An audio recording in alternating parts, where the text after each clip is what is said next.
Donald Trump summoned an emergency meeting of his cabinet officials this week, and you may not have heard about it because for the first time, this secret meeting of cabinet officials was not televised.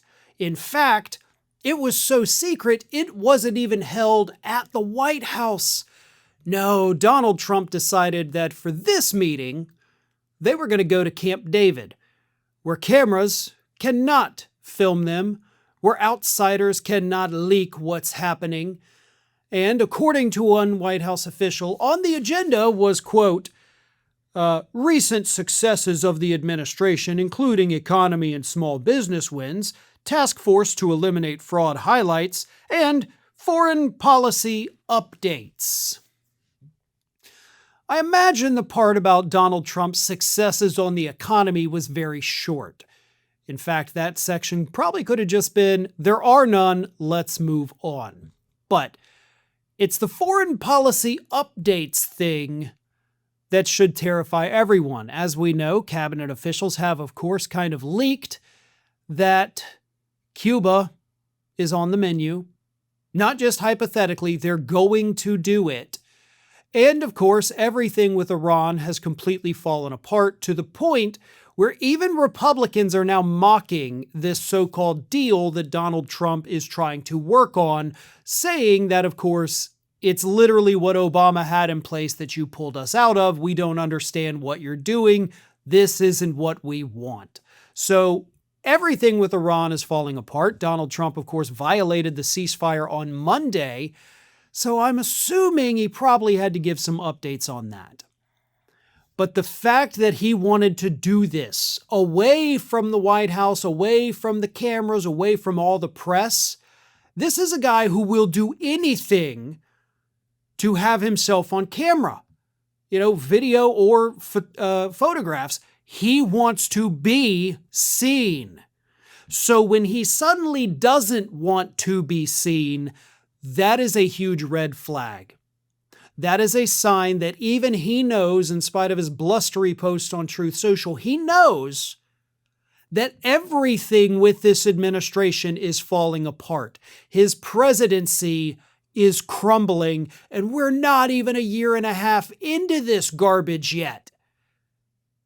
But it has all gone to hell. And there are no indications that anyone in this administration knows how to turn things around. Even if they did, they'd probably be a little too scared to speak up about it. So instead, he calls in, snake wrangler Kennedy, snake oil salesman Dr. Oz, drunken Pete Hegseth and Kash Patel, outgoing Director of National Intelligence Tulsi Gabbard, who was required to attend even though she's leaving, as if any of these people have any idea what to do about literally anything. This is the cabinet from Idiocracy, folks. And Donald Trump turned to these people in his hour of need to save his dying presidency. And so far, because this meeting happened on Wednesday, nothing's different. Nothing's changed. The DOJ has only further been weaponized by Todd Blanche going after E. Jean Carroll. Everything is getting worse for this administration. And honestly, it couldn't have happened to a group of more deserving people.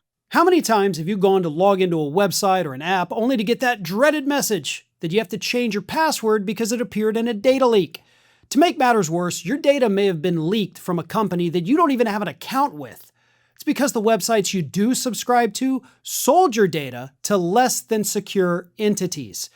That problem is now beginning to emerge with AI companies who have access to not just your personal data, but your search inquiries and image generation histories. That's why I have partnered with Venice.ai, a tool that allows you to anonymously and privately interact with leading AI models. Think of it as sort of a VPN for your AI needs. AI is a part of our world now, and those who choose to pretend that it isn't a vital tool are going to be left behind. With Venice.ai, you get the highest quality AI without the security and privacy concerns of other AI models. Now, Venice.ai has been a great tool for me. I use it to help me come up with better ways to phrase things in both titles and descriptions. With Venice.ai, you get anonymous access to GPT, Gemini, and Claude models, fully private access to leading open source models like GLM, Kimi, DeepSeek. Venice submits requests on your behalf, so nothing is ever tied to your identity. And Venice Studio is a powerful all-in-one creative workspace with audio and music generation, video and image generation, a movie editor, one subscription for all the best tools and models on the market. And Venice.ai was founded by Eric Voorhees, one of the pioneers of Bitcoin and a privacy advocate. So if you want to use AI without handing your most personal information to corporations or the government, check out Venice.ai. You can get 20% off a pro plan at Venice.ai/Farron with code Farron.